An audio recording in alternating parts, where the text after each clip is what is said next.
भगवान विष्णु अवतार लेते हैं, भगवान राम का, भगवान कृष्ण का, नरसिंह का, परशुराम भगवान का, लेकिन भगवान शिव अवतार नहीं लेते। क्या आप जानते हैं?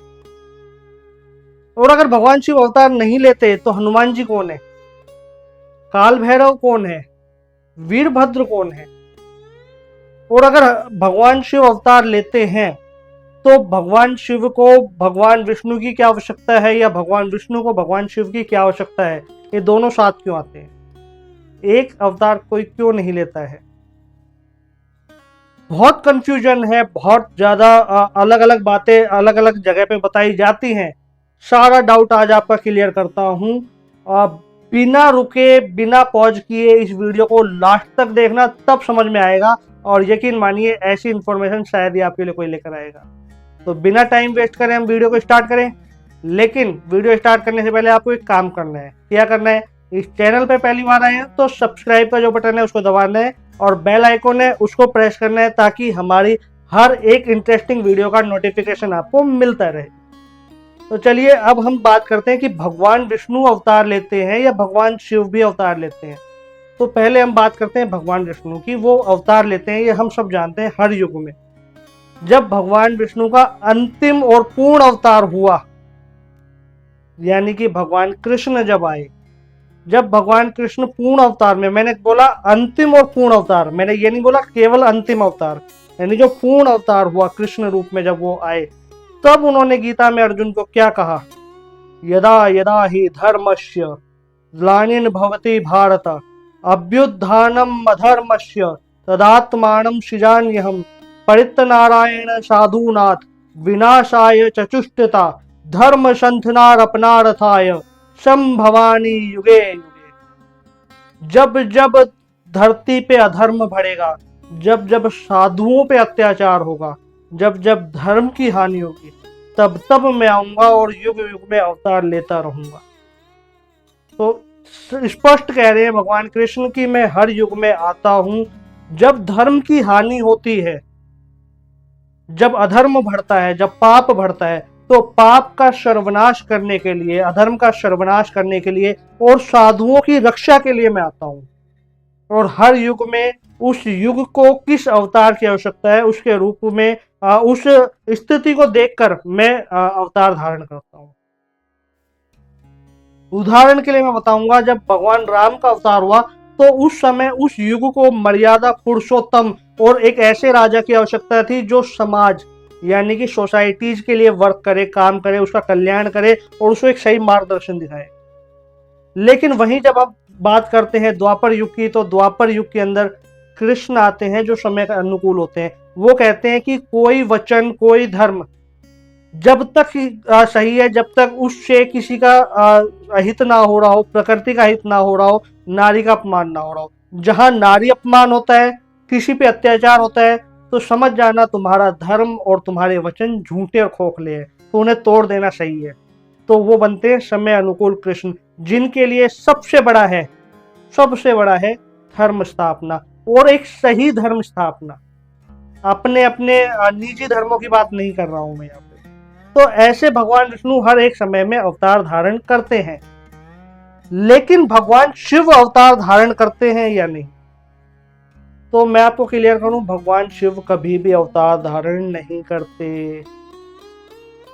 शॉकिंग न्यूज है, थोड़ा कंट्रोवर्शियल बात भी बोल सकता हूं मैं, लेकिन हकीकत यह है कि भगवान शिव कभी भी अवतार धारण नहीं करते।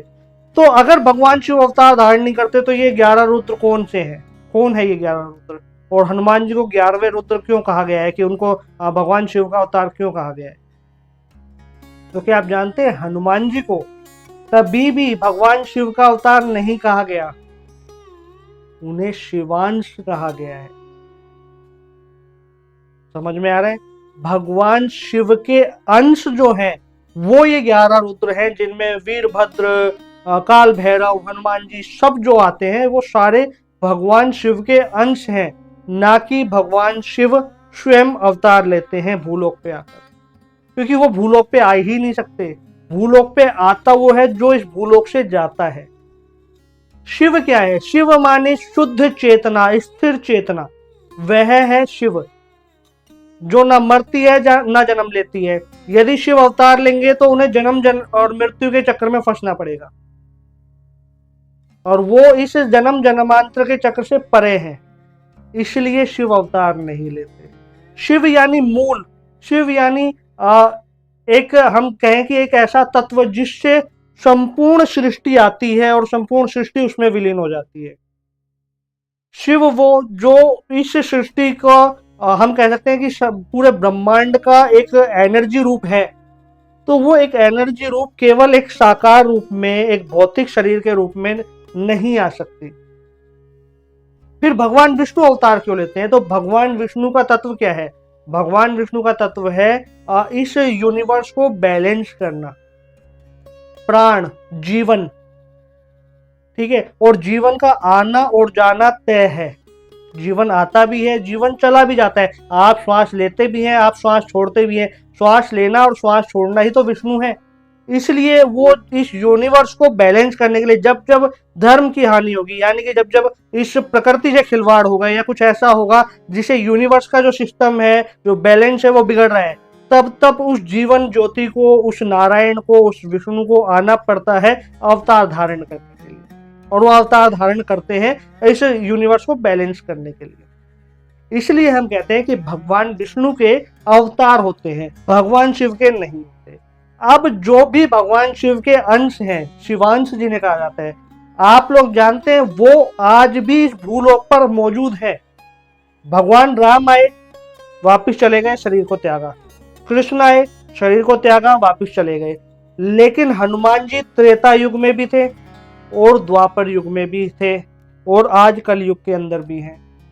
काल भैरव भगवान जब भी थे, आज भी है। तो शिवांश कभी आते जाते नहीं है, सदैव रहते हैं। इनफैक्ट अगर हम 7 चिरंजीवियों की बात करें तो उनमें जितने भी चिरंजीवी हैं, चाहे परशुराम की बात कर ले या अश्वत्थामा की बात कर ले, या जितने भी चिरंजीवी हैं, उनका जो भौतिक शरीर है वो नष्ट हो चुका है, वो सूक्ष्म शरीर में है, ठीक है। ऐसा कुछ पुराणों में वर्णन आता है। लेकिन हनुमान जी आज भी उसी रूप में मौजूद है। हनुमान जी का भौतिक शरीर खत्म नहीं हुआ, क्योंकि उनका भौतिक शरीर था ही नहीं। हम कह सकते हो कि वो एक डिवाइन एनर्जी थे। इसलिए आप जब कभी भी नोट करना, जब आप हनुमान चालीसा पढ़ोगे ना, तो आपको तुरंत ऐसा फील होगा कि यार कुछ ऐसी डिवाइन एनर्जी, चाहे आप खुद के भीतर महसूस करें, चाहे आप अपने आसपास महसूस करें, लेकिन आप महसूस जरूर करेंगे कि हाँ यार कुछ तो मेरे साथ हुआ, क्योंकि वो साक्षात साकार रूप में या साक्षात रूप में मौजूद है भूलोक पर, क्योंकि वो शिवांश है।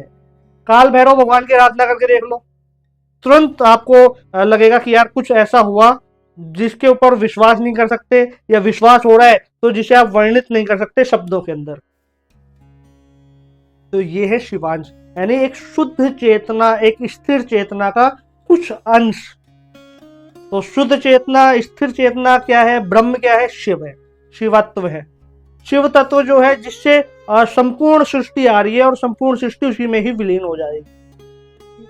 बट जो प्राण है, जो जीवन ज्योति है, जो हम कह सकते हैं कि एक यूनिवर्स को बैलेंस करने के लिए है भगवान विष्णु, उन्हें सदैव जब जब धर्म की हानि होगी, यदा यदा ही धर्मस्य, जब जब धर्म की हानि होगी तब तब उनको आना पड़ेगा। जब जब साधुओं पे अत्याचार होगा, साधुओं पे अत्याचार होने का मतलब क्या है? जब जब बेसहारा, कमजोर या एक अच्छे व्यक्ति पर, या एक ऐसे व्यक्ति पर जो एक साधना में व्यस्त है, या जो अपने इष्ट की सेवा करता है, या जो अंदर से एकदम प्योर है, ये अलग अलग रूपों में हो सकते हैं।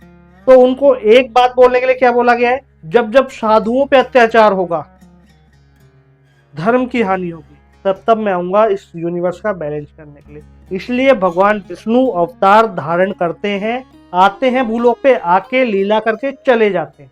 इस यूनिवर्स को, हर एक व्यक्ति को एक अच्छा नया संदेश देके जाते हैं। लेकिन शिव सदैव है, थे, रहेंगे।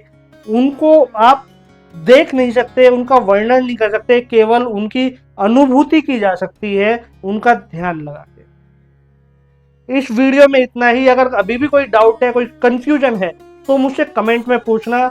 और वीडियो ज़्यादा अच्छा लगा हो आपको तो लोगों तक शेयर करो, ताकि मालूम पड़े कि कैसे भगवान विष्णु अवतार लेते हैं, क्यों लेते हैं, इसका मूल कारण क्या है और शिवत्व क्या है।